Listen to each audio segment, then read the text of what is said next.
Mais trop de travail, Sébastien? Eh bien, trop de travail, tu le travailles. Vous vous sentez fatigué, mou, démotivé, rien ne va plus au bureau et le matin, vous n'avez qu'une seule envie, Sébastien, rester dans votre lit. Alors, soit il est temps de changer de boulot, soit, Dimitri, il y a du burn-out dans l'air. Qu'est-ce que c'est exactement? Oui. Alors, le burn-out, c'est un état d'épuisement dans lequel se trouve un travailleur quand il a été beaucoup trop loin, quand il a brûlé toutes ses ressources, qu'il n'a pas écouté son corps, et donc il se trouve dans un état de fatigue physique et mentale vraiment extrême. Et ça peut arriver à tout le monde? Tout le monde, en tout cas toutes les personnes qui ne font pas suffisamment attention à elles, qui parfois n'arrivent pas à dire non quand on leur propose tel ou tel dossier supplémentaire, qui aussi sont dans un souci de perfection beaucoup trop grand, et donc ils vont croire que personne d'ailleurs n'est capable de faire aussi bien le travail qu'eux-mêmes, ne vont pas déléguer et vont toujours en prendre plus pour à un moment donné vraiment s'effondrer. Alors concrètement, les symptômes du burn-out, quels sont-ils? Alors il y a des symptômes qui ressemblent un peu à ceux de la dépression, avec du repli sur soi, de l'irritabilité.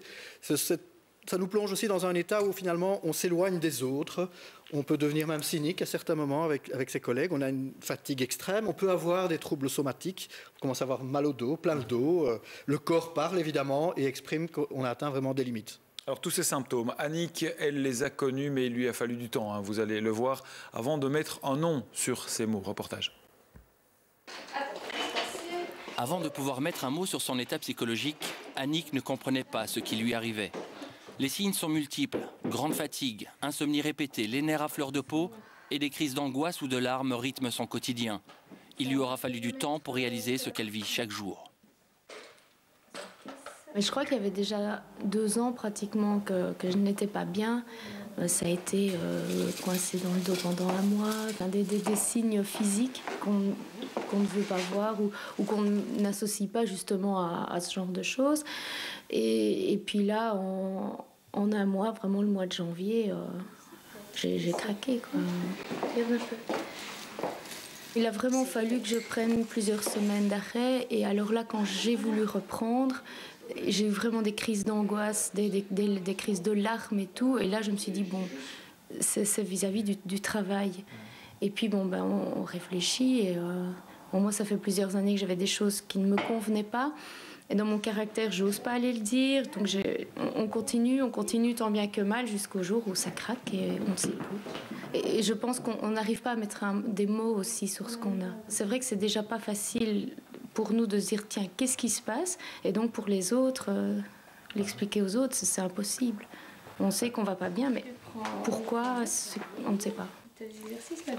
Il faudra des semaines à cette jeune enseignante pour réaliser qu'elle est malade. Et c'est seulement après avoir rencontré un psychologue qu'elle découvrira le terme burn-out. Une maladie invisible qui génère malgré elle un profond sentiment de culpabilité. Les premiers mois, on travaille sur cette culpabilité et l'acceptation de se dire oui, tu es malade. Même si les autres ne l'acceptent pas, c'est déjà soi-même se l'accepter. Comment est-ce que vous vivez cela, le regard des autres? Mais c'est pas facile, parce qu'on sait très bien que les gens vont justement se dire mais elle a l'air bien, donc elle n'est pas malade, elle tire la carotte. Et donc ça, c'est pas évident. Mais mon mari a très vite compris, puisque bon, ben, il était le premier à subir mes insomnies, les crises et tout. Donc les enfants aussi ont compris qu'il y avait quelque chose qui n'allait pas. Maintenant, c'est vrai que mes parents ne sont toujours pas au courant vraiment de ma situation parce qu'ils ne comprennent pas.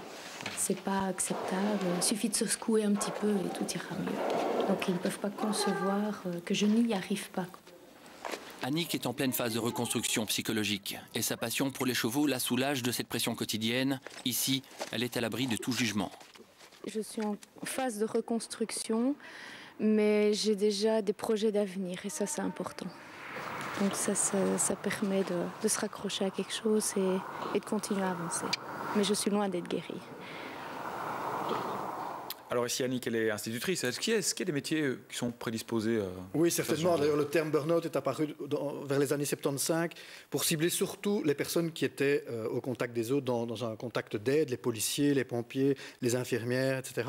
Tous ces métiers-là. Mais aujourd'hui, on voit que ça se généralise dans toutes les entreprises et quelle que soit la fonction de la personne.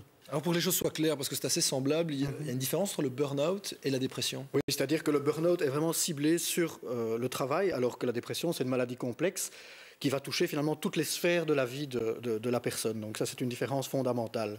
Ça se soigne? Ça se soigne heureusement, et ça se soigne surtout par une thérapie axée sur le changement. Je crois que c'est très important de prendre conscience de tout ce qu'il y a là-dessous comme moteurs qui font qu'à un moment donné, on ne se respecte plus, qu'on perd le contact avec ses limites.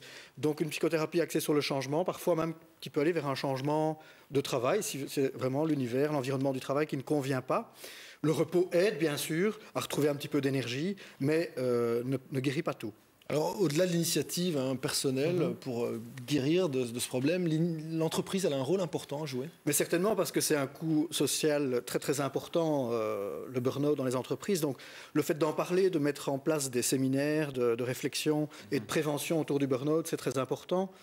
De permettre aussi aux employés, aux cadres, de bénéficier de massages assis, crânien, pourquoi pas la sieste comme en Asie à certains moments. Tous ces outils de bien-être permettent aussi de décompresser et mieux gérer le stress pour ne pas à un moment donné tomber dans ce fossé. Alors, en conclusion, qu'est-ce qu'on peut dire? Il faut en parler. Il faut en parler, c'est vraiment fondamental pour prendre soin de soi. Et puis si jamais vous avez des doutes quant à votre situation de burn-out, il y a un petit test que vous pouvez faire sur psy.be qui vous attend pour mesurer votre état de burn-out éventuel. Et surtout, consulter si jamais c'est le cas, que vous êtes vraiment allé trop loin. Merci. Météo, journal télévisé, c'est la suite du programme. Et tant pis pour la neige dans la cathédrale. À demain tout le monde.